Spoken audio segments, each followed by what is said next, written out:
natin yung face. Ayan. Okay. Okay. Yun. Tingnan. Ako po yung late kasi natin po yung isang kapulit natin. Matagal din natin nakita si Japet. So, pagpangkin kami ni Japet. Si Kuya Mark. Kasi, si Emilio. Okay? So, praise God. Napakabuti ng Panginoon. May ginagawa siya sa atin. Kaya sa yung pagko. Okay, sige. Gawin natin ngayon. Kunin natin yung Bible natin sa gabi and let's read. Basahin natin, ano?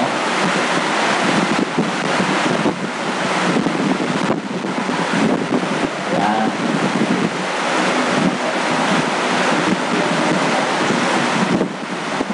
Okay, kaninang umaga, pinag-usapan natin is about rescue.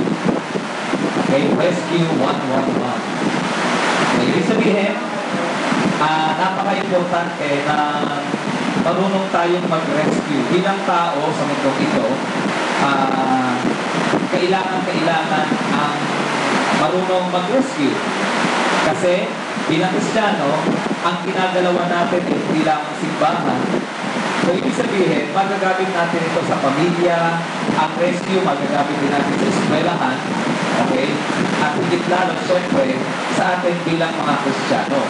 Kaya lang ang katotohanan, pag hindi tayo marunong mag-rescue, ano ang pwedeng mangyari kapag hindi marunong mag-rescue ang isang tao?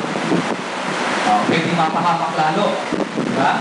Dahil hindi ka marunong mag-rescue, nakakita ka, nalulunod na tubig, mahahampas mo na, ito, kumapit ka dito. Nakakamaan dito na sa sanga ng kahoy, patay. Diba? Paano hindi ka maingat mag-rescue? Okay? So nakita natin na napaka-importante. Kita, buksan natin ang Bible natin sa Galatians chapter 6. Okay? Hayaan po natin kainin ko ang ulan ng aking mga tinig. Okay? Galatians chapter 6. Okay? Importante ito mga kapatid na malaman din natin bilang mga Kristiyano upang kung tayo man ay makakita ng mga taong nalulunod, ng mga taong naliligaw, meron tayong tamang kilos at aksyon. Kanina ipinakita natin umaga, ayan, no? At nakalagay pala. Kanina pinakita natin na ang paaway, hindi siya titigil sa pagkilos sa atin. Bakit? Kasi ayaw niya na mapalapit tayo sa Diyos. Una, ano yung unang gagamitin niya para malayo tayo sa Diyos? Una, sakit. Diba? Pero nakita natin, ang tao gumaling nagkasakit, pero gumagaling naman. Pag talagang takda mo ng mamatay, takda ka ng mamamatay. Amen. Diba? So, ang point ito, no? Bakit natin papayagan na yung sakit na yan ang maging dahilan para malayo tayo sa Diyos? Tama ba? Nandyan pa kayo? Nabibiling nyo? Okay? Bakit papayagan natin? So, ibig sabihin, kung oras mo na. So, sa panahon na tayo ay may sakit, huwag nating payagan na yung sakit na yun, maglayo sa atin sa Panginoon. Meron ka sa atin dito, totoo lang, naranasan nyo na, nung nasa gitna kayo ng sakit, parang sinisisi nyo na ang Lord. Nakaranasan nyo ng gano'n. Parang sinisisi mo na ang Diyos, Lord, bakit ako? Ito to, meron kasama, meron? Okay, meron, di ba? So, ang point, nakita natin, ang tao pala kahit magkasakit, pero pag hindi niya pa panahon mamamatay, hindi pa talaga. Nakakita kayo ng mga batang kali, nagtatampisaw dyan, tapos kaitin-itin ng ilog. Hanggang ngayon, may pa. No? Pero tayo, tiring-tiring na yun. Naku, wala pong mamamatay. Maan ba tayo na osteoporosis ka dyan? Ay, osteoporosis. Let pa kayo osteoporosis. No? Ibig sabihin, hindi pa mamamatay. Pero wisdom na wisdom mga kapatid. Bilang Kristiyano, huwag natin payagan na yung mga sakit at maging dahilan para tayo ay malayo sa Diyos. Pangalawa, pera. Diba? Kita kasi kasi ang tao, pag nagkakaroon na ng pera, meron kasi nga isang wisdom, ang sabi ng wisdom, if you have gold, then you have the rules. Pag may gold ka, may sa'yo ang rules. Pag may pera ka, ikaw ang magpindesisyon. Sa isang korporasyon, halimbawa, mas malaki ang share niya. Siya ang board of, siya ang pinaka-tawag dito, president. Kasi mas malaki ang share niya eh. Kung halimbawa naman, ang share ko, 80%. So, ang desisyon ko dito, ito, 7 ang desisyon ko. Okay? Bakit nakakita ko kayo ng tao ng desisyon? Ito ang karapatan niya mag-desisyon, hinatipan niya. Tatlong no, dalawang, 4 na yes. Diba hindi? So, ibig sabihin, kapag meron kang pera, meron kang rules. Kaya lang ito nangyayari. Ang isang Kristyano, pag nakakahawak na ng maraming pera, lumalayo na kay Lord. Marami na po mga Kristiyano, nananalangin ng trabaho, nananalangin ng hanap buhay, pero nung meron na, nakalimot na kay Lord. So, kailangan mga kapatid, makita natin, pangatlo, trahedya sa buhay. Okay? Trahedya. Ako'y naman bago tayo ipinanganak sinabi ng trahedya dumating sa bansang Pilipinas. Pero ang Pilipinas ay nananatiling Pilipinas. Now, ito ang punto. Sakit, pera, trahedya. Ang tanong ko, kapag wala kang pera, o may pera ka, napaparakalan mo ba ang Diyos? Yeah? So, ibig sabihin, kaya may pera tayo, may wala, dapat parehas na paparangalan ng Diyos. So, ang point, hindi issue sa atin ang pera. Ang point natin, gusto natin parangalan ng ating Diyos. Pangalawa, kahit meron tayong sakit at karamdaman, may sakit ka, parangalan mo pa rin ng Panginoon. Alam niyo ba, nung ako'y nagkasakit, nagka-bulots, ako'y nagka-bulots ako, alam niyo, nag-stay lang ako sa room, pero Lord, I thank you. Lord, meron ka bang mensahe sa akin? Alam niyo, nung nagsalita sa akin ng Lord, sabi sa akin ng Lord, alam mo, nakakalimot ka na sa devotion. Ay, umiiyak talaga ako. So, ibig sabihin, kahit sa puntong may sakit ako, alam niyo ba mga kapatid, ikwento ko lang yung naikwento sa akin doon sa bundok, nung kami na bundok ni Kadyo. Nung kami na bundok ni Kadyo, meron pong isang pastor doon. Pastor siya. And then ang nanay niya ngayon, meron sakit, yung sa kamay ba, ang tawag yung shoulder brace. Hindi niya maalihan yung kanyang balita. Ang ginawa niyo, eto, tumawag din yung tita niya, yung kapatid ng nanay niya. Halika ikat, pumunta tayo sa tao na ito, kasi itong taong ito, pag pinatungan ka niya ng kamay sa ulo, gagaling ka. Ang sabi ngayon, nung pastor na ito, huwag na hindi pwede, wag. Naalala niya, nung kasi itong pastor na ito, merong sakit sa puso. Meron siya tinatawag na parang yung hole in the heart. So, kailangan siya operahan. Nung time na yun, ang sabi nung kanyang tiyahe, nung bata pa siya, halika, dalhin mo itong batang ito doon sa tao na yun. Pag pinatungan ng kamay, tiyak gagaling yung puso. Alam niyo, sabi ng pastor, ng babae, Panginoon, kasi ang ginawa, sabi niya, ayoko pumunta doon sa tao na yun. Gusto ko kay Lord lang, correct ha? Kaya ang ginawa niya, nung kanyang tita, bigyan mo nga kami ng litrato. Yung litrato niya, dinala doon sa tao. Alam niyo, sabi ng pastor dito, babae, Panginoon, nagmamakaawa siya, Panginoon, please, huwag mo po akong magagalingin sa sakit ko. Dahil doon sa litrato ko dinala ko.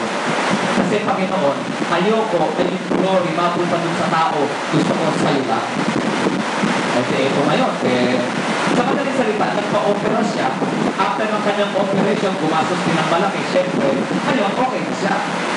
Pero ang point, gumastos siya, naglabas siya ng pera, pero ang glory nasa Panginoon. Okay?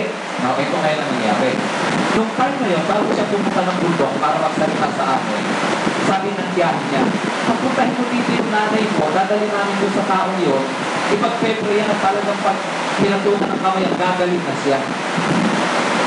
Kinuwento niya ngayon sa nanay niya, nanay, sabi niya, sabi ng tiyahin, dadali daw kayo sa taong yun, para daw kayo bumaling.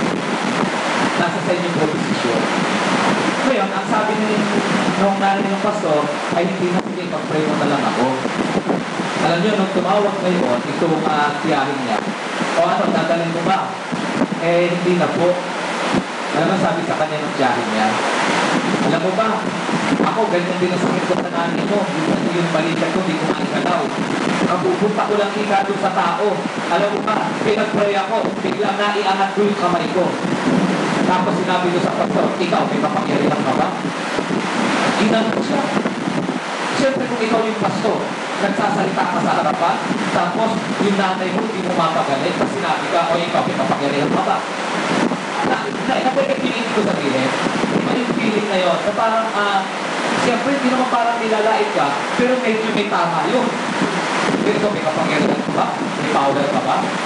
Alam niyo, ang ginawa ng pastor na to, nag-pray siya. Sabi niya, Panginoon, alam mo naman, kaya ako lumalapit sa iyo, ay hindi lamang para sa kagalitan. Kaya ako lumalapit sa iyo, kasi gusto ko lang lumapit sa iyo. Alam niyo, sometimes, ang hinahanap natin yung kagalingan, pero hindi natin hinahanap yung tagapagpagaling. Minsan, ang gusto natin blessing, pero hindi natin hinahanap ang puso ng blesser. Yun ang bless. Naniniwala ko, it's time for us, alam niyo yun, na magkaroon tayo ng maturity sa pagkilala natin sa Diyos. Okay? Hindi na tayo lumalapit sa Kanya dahil meron kang answered na ina-answer na inaantay sa Lord. Kaya tayo nagpe-pray, hindi dahil sa answer. Kaya tayo nagpe-pray, hindi para sa tugon o sagot. Kaya tayo nagpe-pray, basta gusto natin siyang kausap. Naging niyo mga kapatid, dumating tayo sa ganong klase ng realization. And then alam niyo, sabi niya, hindi ako papayag na yung parangalan ng aking Diyos ay mapunta sa tao. Alam niyo, dami ngayon yung mga tao, di ba? Yung ano ba, pupunta sa kanila, gagano ng ganyan, o operahan ka ng kamay nila, lalabas bubo. No? May mga ganyan eh. May nakaranas na sa inyo ng ganon. Okay? Pero kasi mga kapatid, napakasarap kung yung glory ng Panginoon ang maipataas natin. Okay? So, sabi niya, Lord, sa'yo ko ibibigay ang kanwal na tiyan. So, nakatutuwa dahil nagpatuloy siya kayo. Now, tingnan natin sandali itong Galatians chapter 6. Pakisundan na lang ko sa English sa pakita. Mga kapatid, kung may makagawa ng kasalanan, kayong pinapatnubayan ng Espiritu ang magtutuwid sa Kanya. So, ibig sabihin, no, ito yung isang idea na ang tao pala ay pinagkatiwalaan ng Diyos ng kakayanang mag-rescue o mag-restore. Okay? Now, ito yan, ano? Mga kapatid, kung may makagawa ng kasalanan, kayo na pinapatnubayan ng Espiritu ang magtuwid sa Kanya. Pero pakinggan niyo, itutuwid, itutuwid. Pero paano paraan? Gawin ninyo iyon ng mahinahon at mag-ingat kayo. Okay? Gawin ninyo ito mahinahon at mag-ingat kayo, baka kayo naman ang matukso. So, anong sinasabi natin dito, mga kapatid? No. May mga tao na nangangailangan ng rescue. May mga tao na nangangailangan ng pag-alalay. Halimbawa, sa panahon ngayon, hindi mo garantiyan na ang tao ay nakanektay, maganda suot, para masabi natin siya'y papunta ng langit. Tama, di ba? Hindi rin naman garantiya yung kulay ng kanyang suot, puting-puti. Ay, naku, maglangit talaga yan. So, hindi naman garantiya yun, di ba? At hindi rin naman garantiya yung perfect attendance ka sa simbahan para mapunta ka ng langit. Tama ba yun? Di ba? Hindi yun eh. Now, anong sinasabi natin dito, mga kapatid? No, tayo po ng mga Kristiyano, teka, ba't ako napunta dun sa gawin niyo yun ng mahinahon at mag-ingat kayo, baka naman kayo ang matukso. Ang ibig sabihin, mga kapatid, no, ang pamantayan natin ng pagiging ligtas, ito yung tinuturo sa atin. Kasi kung minsan, alam niyo, nabasag na nga ni Emily Florera. Binasag ko pa pati kalooban niya. Walang yara, kamukha ka talaga ng nanay mo, pati lola mo, pati ninuno mo. Di ba? Alam niyo, nabasag na nga, binasag mo pa. ba? Now, ano ibig ko sabihin, mga kapatid? No? Hayaan natin na mag-mature tayo. But every time we saw a brother or sister fall into sin o kaya naman sa pagkakamali, nawa maturely, harapin natin sila. Okay? So nag-iingat tayo. Tingnan niyo sa verse 2. Magtulungan kayo sa pagdadala ng pasanin ng bawat isa. Okay? So yan katabi mo pala, kapag pala yan ay may pasanin, ang sabi ng Panginoon, pagtulong-tulungan natin. Okay? Magtulungan tayo to carry one another's burdens. In this way, you will fulfill the law of Christ. Okay? Sa paanong paraan daw natin natutupad ang utos ng Diyos? Sa pamamagitan ng pagtutulong-tulungan. Okay? Halimbawa, mayroon tayong nangangailangan na kapatid dito. Tutulong sila. Yung tulong ng tubig, napupuno na yung bunganga. Paano puta? Ano pa simbahan na yan kung hindi ko natutulungan nyo? Tama ba yun? Now, kayo, usually, lahat kayo dito kabataan. And I believe, they will come na kayo ay magiging mga successful. Kayo ay magkakaroon ng magagandang mga negosyo, no? Hindi trabaho, negosyo. Okay? Sabihin mo sa katabi mo, negosyo, hindi trabaho. Okay? Kasi kailangan mas mataas eh. Excellence, di ba? So, may kanya-kanya kayong mga negosyo ngayon. At yung negosyo nyo na yan, syempre, dinadaluyan niya ng blessing ng Panginoon.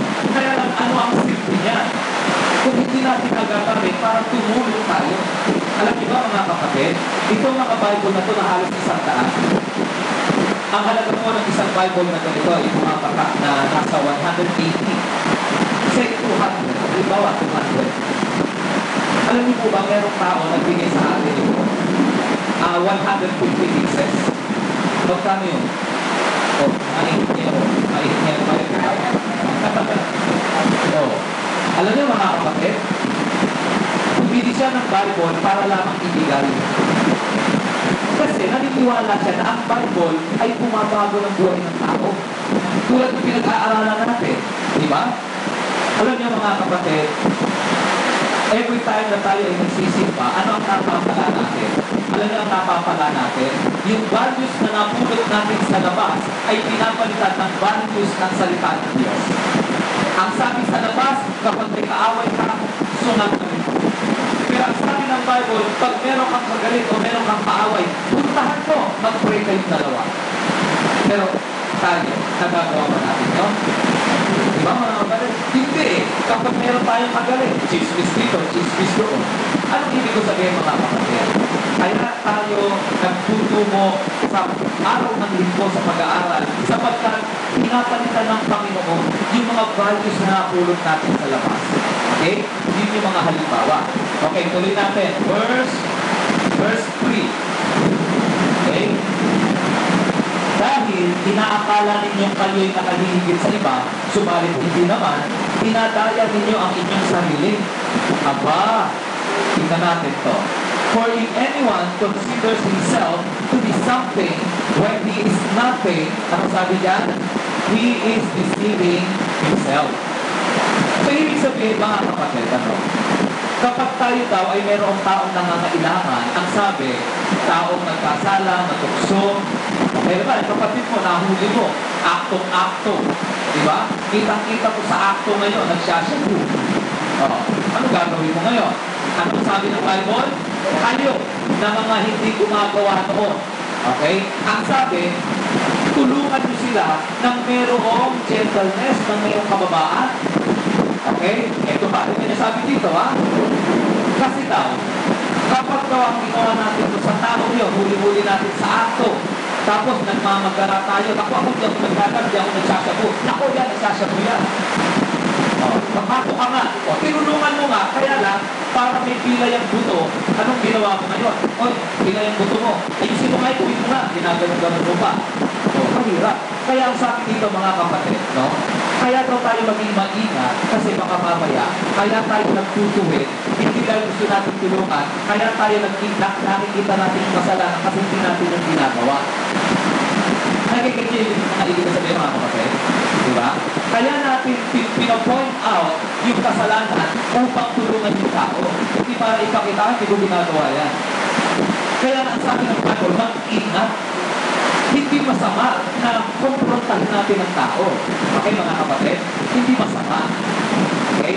Hindi masama na magkumpronta tayo ng tao, pero ang sabi, mag-ingat kayo. Diba? Kasi baka mamaya, ang nakita na natin, yung ginawa, nasasaktan na ng pinita. Okay? Then, for if anyone considers himself to be something, when he is nothing, he is deceiving himself. Bakit mga kapatid? Meron po bang tao na hindi nagkasala? Meron bang tao na hindi nagkukulang? Diba? Kaya sinabi dito ng Panginoon, dapat ingat po tayo. Okay, then next, tingnan natin. Verse 4. Suriin ng bawat isa ang kanyang sarili. Magalak siya kung mabuti ang kanyang ginagawa, huwag na niyang ihambing iyon sa gawa ng iba. Naging ko na mga kapatid. Ang ganda, no? But each person should examine his own work, and then he will have a reason for boasting in himself alone, and not in respect to someone else. Ang ganda, no? Ang ganda din sa Tagalog. Suriin. Magalak siya. Di ba? Pag ako gumagawa ng mabuti, ay salamat sa Diyos. Di ba? Hindi natin gagamitin sukatan yung ginagawa natin para sukatin ng iba. Ako ganito. Ako ganyan. Ako ganito. Hindi po, ayaw po ng Panginoon sa atin yan, mga kapatid. Okay? Verse 6. Hanggang verse 5 na lang. Hanggang verse 5 na lang. Ayan, for each person will have to carry his own load. Okay? Sapagkat ang pananagutan ng bawat isa ay ang kanyang sarili gawain. Anong ibig ko sabihin? No? Kung ang pananagutan pala ng tao ay ang kanyang sarili ginawa. Okay? Ano ang punto dito, mga kapatid? Therefore, balik tayo sa verse 1, ang sabi doon, gawin niyo ito with gentleness. Okay? Gawin niyo ito with gentleness and not because you are comparing yourself to someone else. Okay? So, pagmula dito mga kapatid, sa binasa po natin na ito, no? Meron po ba tayong natulungan? Okay? Hindi lang natin ito may apply mga kapatid sa simbahan. Pero number one mga kapatid, bilang mga Kristiyano, no? Minsan nagkakaroon ng tinatawag na alitan, alam ng simbahan. Kasi isang pamilya yan eh. Pero ang alitan ay hindi lang sa simbahan. Meron din sa tahanan. Okay? Kaya kung itong mga bagay nito ay marunong tayo, no, nakita natin yung prinsipyo ng Panginoon, alam niyo mga kapatid, ang sarap. Parang nagmamansyo tayo sa Panginoon, alam natin kung paano i-apply itong mga bagay nito. Okay? So, bago ako mag-pray, basahin ko rin ako. Mga kapatid, kung may mga gawa ng kasalanan, kayong pinapatubarin ng Espiritu ang magtuwid sa Kanya. Gawin niyo iyon ng mahinahon at mag-ingat kayo, baka naman ang matukso. Magtulungan kayo sa pagdadala ng pasanin ng bawat isa. Sa gayong paraan, matutupad ninyo ang utos ng Kristo. Dahil inaakala ninyong kayo nakahihigit sa iba, subalit hindi naman. Dinadaya ninyo ang inyong sarili. Suriin ng bawat isa ang kanyang sarili, magalak siya kung mabuti ang kanyang ginagawa, huwag na siyang ihamping. Huwag nang ihamping kayo sa gawa ng iba, sapagkat ang pananagutan ng bawat isa ay ang kanyang sarili gawain. Ay kuya, mag-pray. Panginoon, sa pagkakataon ito, pwedeng sa family namin, Panginoon, may mga bagay na kailangan kaming ayusin. Maraming Panginoon, kaninang umaga pa lamang nangungusap ka na, at hanggang ngayon, Panginoon, Lord, ayaw naman namin tumahimik na lang. Kasi mahal namin yung tao na yun, sino man siya, pamilya, kaibigan, Panginoon, tulungan mo kami naman ipahayag namin yung aming pag-ibig sa pamamagitan ng pag-rescue. Ayaw natin mapahamak yung tao, Panginoon. Lord, hinihiling ko po, itagdag niyo po sa aming kaunawaan itong mga bagay na ito na aming napakinggan. Itagdag niyo po bilang bahagi ng maturity po namin. Itong mga itinuro niyo sa amin, patungkol, Panginoon, kapag meron kaming mga kapatid, kaibigan, kapamilya na nag-fail, Lord, aabutin po namin sila, tutulungan namin sila. Panginoon, itinadalangin ko sa iyo ang mga kabataan ito. Panginoon, yung kanilang pag-aaral, yung kanilang training, na pinagdadaanan kayo. Pagpalain ko nga, Panginoon, hanggang sa maging buo ang kanilang capacity, hanggang sa maging buo ang kanilang tagumpay na natako. Meron silang magandang negosyo, meron silang maayos na pamilya, Panginoon. At itong maayos at success na ito, Panginoon Diyos, magagamit ito na kung meron mga tao na naliligaw ng landas, kung meron mga tao na nagkamali o nagkasala, maging dahilan ng lahat ng success na ito, Panginoon, upang maka-restore at makaabot sa kapwa-tao. Panginoon, iniangan ko po sa iyo ang church na ito. Naniniwala kami, Panginoon Diyos, na sa lahat ng mga nabibiling po natin, ito'y napaka-importante. Salamat po. Lord, hayaan niyo Ama na ang lahat ng ito ay maging kayamanan ng aming puso. Nakaukit na ito sa aming pagkatao, Panginoon, that whenever we encounter people na nag-down, nag-fall, kami ang tutulong with love and gentleness. Panginoon, nakatitiyak naman kami. Kung kami naman, sa panahon na kami ang bumagsak, naniniwala kami. Naglagay ka ng mga tao sa paligid namin na siyang aabot sa ating Panginoon. Salamat po sa hapon na ito. Napakabuti. Salamat sa natutunan namin. Kayamanan na hindi kayang takutan ng anumang halaga. Salamat, Lord, sa pagbabago na ng aming values. At ngayon, meron kami makalangit na values sa aming isipan. Sa iyo ang papuri, sa pangalan ng aming Panginoon Jesus. Amen. Amen.